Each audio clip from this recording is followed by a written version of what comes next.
아브라함을 찾았던 천사들은 롯이 있는 소돔과 고모라 성에도 찾아가게 됩니다.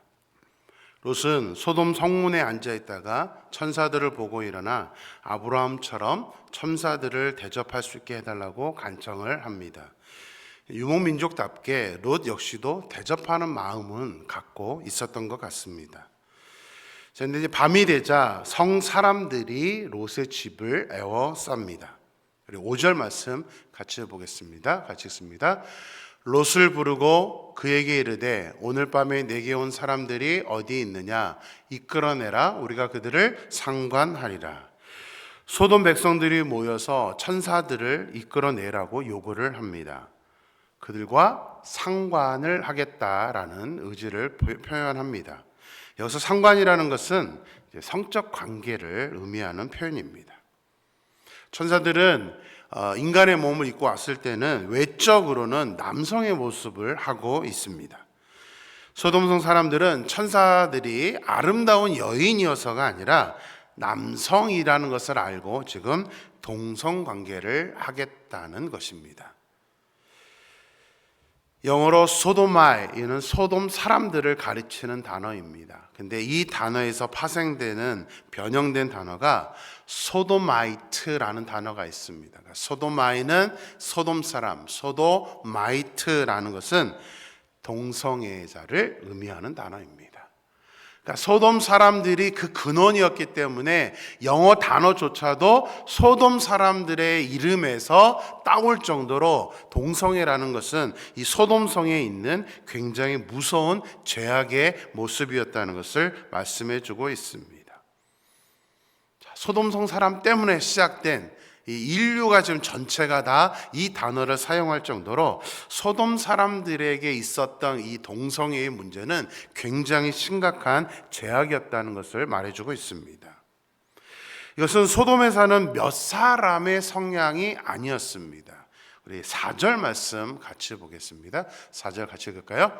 그들이 눕기 전에 그 성 사람 곧 소돔 백성들이 노소를 막론하고 원근에서 다 모여 그 집을 에워싸고, 자, 노소, 어른이나 아이나 노소를 막론하고 원근에서 다 모여서 롯의 집을 에워싼 후에 지금 동성애를 하려고 하는 것입니다. 자, 소돔성에 새로운 사람이 왔다는 소식을 듣고 한 사람이 관계를 맺으려는 것이 아니라 여러 사람이 지금 집단으로 관계를 맺으려고 할 정도로 지금 소돔성은 심각한 타락의 모습을 보여주고 있습니다. 그 오래전에 소돔과 고모라 성이 멸망을 당할 수밖에 없었던 이유가 여기에 있습니다. 심각한 성적 타락 때문입니다. 자, 그렇다면 지금은 어떤가요? 인터넷과 각종 매체의 발달로 인해서 이제는 아이들도 쉽게 타락을 할 수 있는 시대를 살아가고 있습니다. 정상적이지 않은 관계가 TV에서 버젓이 상영이 되고, 요즘은 이제 돌싱이라고 그러죠. 돌아온 싱글. 이제는 이혼을 해도 뭐 너무나 자연스럽다라고 할 정도로 이혼이 보편화되어 있습니다. 그렇게 사는 게 정상적이라는 것을 지금 계속 심어주고 있는 것입니다. 최근에 우리 청년들은 비혼, 결혼하지 않는 것도 아주 자연스러운 일처럼 생각하고 있습니다. 아니, 자연스러운 게 아니고요. 그렇게 비혼주의자들이 오히려 좀 쿨한 사람, 뭔가 의식이 깨어있는 사람이라는 그런 어떠한 사상을 심어주고 있는 것이 현재 우리의 모습입니다. 하나님의 창조의 질서를 전부 깨고 있는 그런 상태입니다. 인류는 그 끝을 알 수 없을 정도로 어디까지 과연 타락할까라는 그런 고민이 들 정도로 급변하고 있습니다. 기독교 국가인 미국은 현재 마리화나라고 그러죠. 담배처럼 피는 그 마약이 거의 대부분의 주에서 합법화되고 있습니다. 제가 보스턴에 있을 때 이제 저 아내는 트레킹을 좋아해서 집 근처에 있는 호수를 매일 이제 만보걷기 하면서 이렇게 호수를 잘 돌았습니다. 그 아침, 거의 이제 새벽 시간에 가는데 그 아침에요. 그 공기 좋은 상쾌한 공기를 마시러 이렇게 나와서 걷고 있는데 그냥 거의 마리아나 냄새가 그냥 막 납니다. 벤치에 앉아서도 마리아나 피고 있고요. 왜 굳이 좋은 공기를 마시지 않고 그 밖에 나와서 마리아나를 피고 있는지 참 이해를 못하는 그런 상태를 많이 봤습니다. 뭐 그것만인가요? 아침부터 그렇게 몽롱한 상태에서 딱 보면 마리아나 피는 사람들 보면요, 얼굴 표정 보면 다 압니다. 왜 그렇게 사는지 이해를 못했던 그런 기억이 납니다. 우리나라도 이제 언제 합법화될지 모릅니다. 그래서 로마서 12장에서는 이 세대를 본받지 말라면서 하나님의 선하시고 기뻐하시고 온전하신 뜻이 무엇인지 분별하라고 말씀하고 있습니다. 우리가 정말 영적으로 깨어있지 않으면, 이제 이 시대는 우리가 분별하지 않으면 어떻게 흘러가는지도 모르고 우리도 그냥 휩쓸려 따라가게 되는 그런 시대를 우리가 살아가고 있습니다. 영향력을 받으면서 살아갈 수밖에 없는 그런 시대를 우리가 살고 있다는 것을 우리는 반드시 깨달아야 됩니다. 하지만 아무리 세상이 그렇게 변할지라도 우리는 하나님의 자녀이기 때문에 하나님의 뜻과 하나님의 그 말씀을 굳건히 붙잡고 우리가 분별할 수 있는 그 분별력을 가진 사람이 되는 저와 여러분이 되기를 주님의 이름으로 축원합니다. 자, 우리 1절 말씀 다시 한번 보겠습니다. 우리 1절 말씀 같이 읽을까요? 저녁 때에 그 두 천사가 소돔에 이르니 마침 롯이 소돔 성문에 앉아 있다가 그들을 보고 일어나 영접하고 땅에 엎드려 절하며. 자, 두 천사가 소돔에 이를 때 오늘 1절은 마침 우연히 시간에 맞춰서 롯이 소돔 성문에 앉아 있다는 뉘앙스로 한글 성경은 번역을 했습니다. 근데 히브리어 원문에는 마침이라는 단어가 아닙니다. 히브리어 성경은 롯이 계속해서 성문에 앉아 있었다라는 표현을 하고 있습니다. 이것은 롯의 신분을 말해주는 것입니다. 고대 근동에서 성문, 그 성문에 앉아있다라는 표현은 그 성문에서 재판이 이루어지고 있고 사업이 이루어지고 어떤 사교 활동이 이루어지는 장소가 바로 그 성문입니다. 롯이 계속해서 성문에 앉아있다는 것은, 있었다는 것은 롯이 소돔과 고모라 성에서 어느 정도 위치에 있는, 지도층에 있는 그런 사람으로서 현재 재판을 진행하고 있던 그런 모습이라고 설명을 하고 있는 것입니다. 롯이 소돔에 오게 된 것은 아브라함과 함께 있을 수 없을 정도로 가축이 많았기 때문입니다. 이미 재산이 많은 사람이었습니다. 그런데 소돔과 고모라가 북방 왕들과 전쟁을 했을 때에 전쟁에서 패배하고 많은 사람들이 포로로 끌려갔습니다. 그때 삼촌 아브라함이 318명을 이끌고 북방 왕을 물리쳐서 잡혀간 사람들을 다 돌려보냈죠. 또한 그뿐만이 아니라 소돔 왕의 요구대로 전쟁에서 잡은 포로도 아브라함이 소돔 왕에게 주었고, 아시는 것처럼 포로만이 아니라 그 전리품을 얻은 모든 재물들도 소돔 왕에게 다 주었습니다. 그렇기 때문에 아마도 소돔 왕은 롯에게 그 소돔성에서의 어느 정도의 위치를, 그런 높은 위치를, 지위를 부여했을 것이라는 것을 알게 됩니다. 자, 우리 9절 말씀 같이 보겠습니다. 9절 읽을까요? 그들이 이르되 너는 물러나라. 또 이르되 이 자가 들어와서 거류하면서 우리의 법관이 되려 하는도다. 이제 우리가 그들보다 너를 더 헤아리라 하고 롯을 밀치며 가까이 가서 그 문을 부수려고 하는지라. 자, 천사들 때문에 소돔성 사람들이 찾아와서 이제 시비가 붙자 롯이 중재를 하려고 했습니다. 그때 이 소돔성 사람들이 롯에게 법관이 되려 하는도다라고 말합니다. 이것은 지금 법관이 된다라는 의미가 아니라 롯이 이방에서 온 다른 곳에서 온 사람, 거류하고 있는 그런 사람인데 그래도 재판관에 그런 법적 지위를 부여해 줬더니 이제는 자신들의 개인적인 일까지 이렇게 판사처럼 판단하려고 한다라는 말을 지금 이야기하고 있는 것입니다. 네가 무슨 법관처럼 우리까지 네가 이래라 저래라 하느냐라고 지금 문제를 말하고 있는 것입니다. 자, 그렇다면 소돔성에서 재력도 있고 높은 위치에 있었던 롯이 어떠한 영향력을 주고 살았던 걸까요? 얼마만큼의 영향력을 가지고 있는 사람이었을까요?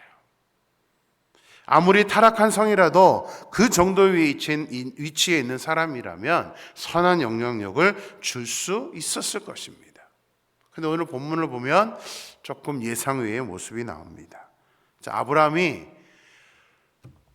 이 소돔성을 멸망하려고 했을 때에 의인을 50명부터 이제 있으면 멸망하지 않겠냐라고 하나님과 약간의 딜을 했죠. 근데 최종 마지막에 몇 명까지 내려갔습니까? 10명이었습니다. 왜 아브라함이 10명이라는 것을 마지노선으로 생각을 했었을까요? 지금 롯에게는 아내가 있습니다. 또 딸이 둘이 있고 정원한 사위가 될 사람이 2명 있습니다. 그러면 사위 둘을 제치고 4명의 가족이 적어도 소돔성에서 지금 몇 년을 살았는지는 알지 못하지만 적은 기간은 아닙니다. 오랜 기간 그 소돔성에 살았기 때문에 롯의 가족 4명이 한 명씩이라도 하나님에 대해서 증거를 했다면, 그리고 이미 사위 둘이 있으니까 10명은 채워질 것이라는 생각을 했던 것이라 생각됩니다. 적어도 10명은 하나님에 대해서 알고 있겠지, 그 10명 때문에 하나님께서 소돔성을 멸망하지 않겠지라고 생각을 했던 것입니다. 하지만 그 10명이 없었습니다. 롯의 가족은 그 소돔성에서 하나님의 선한 영향력을 주는 모습이 아니었습니다. 주기보다는 오히려 죄의 영향을 받고 살았습니다. 그것이 오늘 본문에 잘 설명이 되어 있습니다. 자, 소돔성 사람들이 롯에게 찾아와서 또 그 온 천사들을 통해서 동성애를 요구할 때 롯의 대처하는 모습을 보면 참 황당합니다. 우리 8절 말씀 같이 보겠습니다. 우리 8절 같이 읽습니다. 내게 남자를 가까이 하지 아니한 2 딸이 있노라. 청하건대 내가 그들을 너희에게로 이끌어내리니 너희 눈에 좋을 대로 그들에게 행하고 이 사람들은 내 집에 들어왔은즉 이 사람들에게는 아무 일도 저지르지 말라. 롯은 자신에게 남자를 가까이 하지 않은 2 딸이 있다면서 자신의 2 딸을 눈에 좋을 대로, 무슨 말입니까? 다시 말하면 천사들 대신 너희들 마음대로 성적 관계를 맺으라고 내어주는 것입니다. 여러분이 이게 정상적이라고 생각하십니까? 롯의 2 딸은 이미 정원한 약혼자가 있습니다. 아무리 롯도 천사라는 것은 잘 모릅니다. 근데 그들을 보호하겠다고 이미 약혼까지 한 자기네 2 딸을, 그것도 모여온 사람이 한 명이 아니잖아요. 굉장히 단체인데 단체로 그들에게 성관계를 위해서 성폭행을 당하게 한다는 것을 과연 우리가 어떻게 이해를 해야 되겠습니까? 이게 어쩔 수 없는 행동이라고 말할 수 있습니까? 이미 롯은 정상적인 사람들의 사고로는 이해할 수 없을 정도로 성적으로 무분별하게 타락된 상태에 있었습니다. 자, 롯이 어떤 영향력을 주는 사람이었는지를 잘 보여주는 또 하나의 예가 있습니다. 우리 14절 말씀 같이 읽겠습니다. 14절 말씀 같이 읽습니다. 롯이 나가서 그 딸들과 결혼할 사위들에게 말하여 이르기를 여호와께서 이 성을 멸하실 터이니 너희는 일어나 이곳에서 떠나라 하되 그의 사위들은 농담으로 여겼더라. 천사가 소돔이 멸망할 것이라고 롯에게 속한 사람들을 성 밖으로 이끌어내라고 말하자 롯은 정원한 사위들에게 이 사실을 알렸습니다. 하지만 사위들의 반응이 뭐였죠? 이것을 농담으로 여겼습니다. 농담으로. 한글 성경은 농담으로 여겼다라고 번역을 했는데요. 히브리어 성경은 단순한 농담, 뭐 농담하시나 이게 아닙니다. 히브리어 성경은 희롱하다라는 단어입니다. 희롱했다. 자, 이 성이 멸망할 것이니까 도망을 가라라는 그 말에 사위들, 아직은 이제 정식 사위는 아니지만 정원한 사람이니까 앞으로 사위가 될 사람들이 단순한 농담이죠 하는 그런 차원이 아니라 자기 장인이 될 사람에게, 장인이 된 사람을 지금 희롱하고 있을 정도로 롯은 그런 좋은 영향력으로 또 존중을 받는 그런 모습은 아니었다는 것을 보게 됩니다. 롯의 모습을 보면서 우리 자신의 모습을 보기를 원합니다. 우리는 가정 안에서, 또 우리가 속한 교회 안에서, 우리가 일하는 직장 안에서 과연 나는 어떤 영향력을 주고 있는 사람일까요? 우리가 크리스천으로서 정말 잘 살아야 한다는 것이 바로 이 영향력으로 나타납니다. 주변 사람들이 나를 대하는 모습을 보면 나의 영향력이 어떤지를 알게 되기 때문입니다. 오늘 큐티책의 주제 찬양으로 정한 찬양은 신실하게, 진실하게, 거룩하게 라는 찬양입니다. 신실하게, 진실하게 우리가 거룩하게 살게 해달라고 우리는 그렇게 간절히 하나님께 간구하면서 그 의식 갖고 살아야 됩니다. 우리 힘으로 안 되니까 후렴 가사에 보면 하나님 나의 마음 만져주세요, 하나님 나를 이끌어 주세요라고 이렇게 찬양하는 것이 오늘 이 찬양입니다. 하나님의 자녀다운 모습을 우리는 반드시 보여줄 수 있어야 합니다. 소망합니다.